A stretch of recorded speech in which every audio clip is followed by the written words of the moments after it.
Le Conseil des ministres s'est tenu ce mercredi et parmi les dossiers, on retiendra la synthèse des dossiers de financement de plusieurs projets, le point du rapport du comité de mise en place d'un comité suite au crash du vol Air à Algérie, Ouaga-Alger, le recrutement de 100 cadres pour le compte du ministère chargé des Mines et une communication pour la valorisation des figures sportives. Voyez le compte-rendu signé Adama Koulibaly.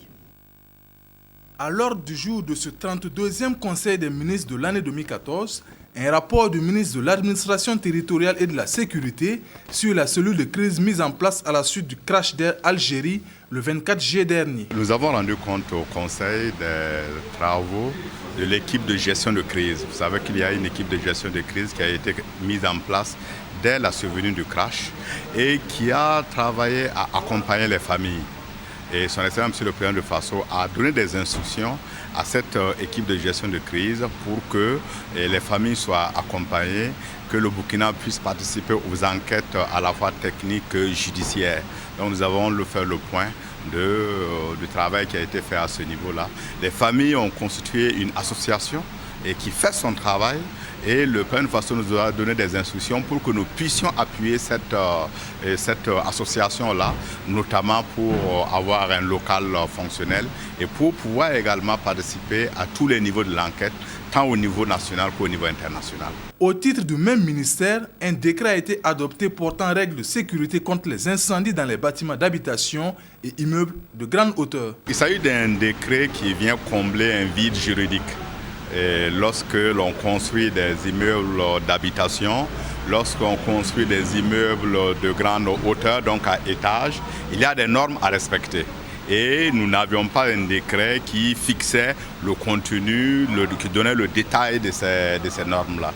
C'est à l'occasion de ce conseil que ces deux décrets ont été adoptés et nous espérons contribuer donc à une meilleure sécurité dans les immeubles d'habitation. Une synthèse des dossiers de financement de plusieurs projets gouvernementaux a été présentée par le ministre de l'Économie et des Finances. Nous avons effectivement soumis au Conseil l'état de mise en œuvre d'une des mesures importantes parmi les mesures sociales adoptées en mars 2014. Il s'agit du financement d'entrepreneuriat féminin et du financement des associations organisées du secteur informel.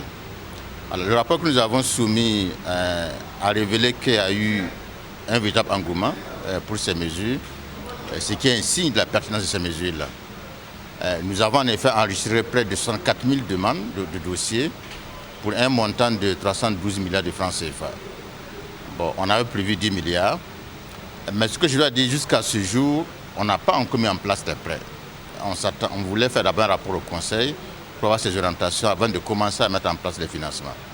Alors, après échange, le Conseil nous donnait quelques orientations. D'abord qu'il faut effectivement démarrer la mise en place des prêts au cours du mois d'octobre, suivant les critères qu'on a retenus.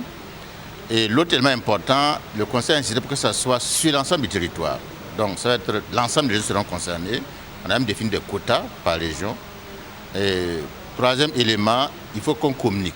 Il faut qu'on communique, qu'on explique à tous ceux qui ont fait les demandes comment le processus va se mener.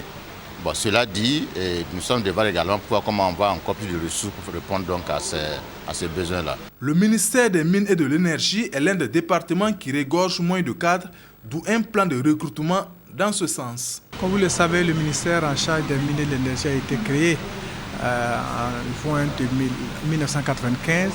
Nous avons hérité du personnel donc du MIGEV et de la SONABEL. Aujourd'hui, nous avons un effectif de 217 personnes. Et sur ces 217 personnes, il n'y a que 13% qui sont des spécialistes en énergie et mines. Et tenant compte donc de l'évolution de ces deux secteurs, le secteur minier a pris quand même un essor. Au niveau du secteur de l'énergie, des efforts sont en train d'être faits pour vulgariser l'énergie. En termes donc d'énergie, de connexion des différentes localités de notre pays, nous avons estimé qu'il était bon de renforcer les capacités donc, de notre département en proposant donc ce dossier qui va nous permettre donc de recruter sur 5 ans 20 agents par année dans tout secteur confondu. On va avoir des ingénieurs des mines, des ingénieurs énergéticiens. Nous allons mettre aussi le focus sur des spécialistes en énergie solaire. parce que le gouvernement a pris l'option de développer donc cette forme d'énergie dans notre pays. Et en soutien, nous allons aussi recruter des économistes et des juristes pour nous permettre donc d'être beaucoup plus opérationnels en termes donc d'études de dossiers, en termes de contrôle sur la qualité donc des travaux qui sont faits par les différentes entreprises. Quant au ministre des Sports, il a présenté un plan de valorisation des figures sportives au regard des résultats engrangés surtout en boxe, au cyclisme ou encore en Viet Vo Dao.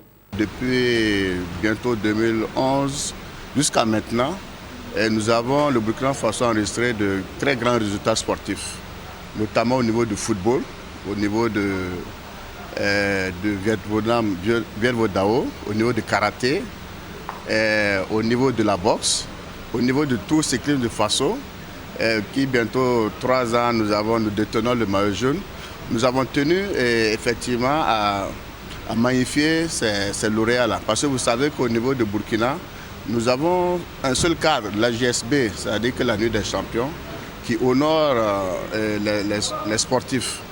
Et aujourd'hui, il faut effectivement voir que nous avons aussi des sportifs de la diaspora qui font honneur au pays.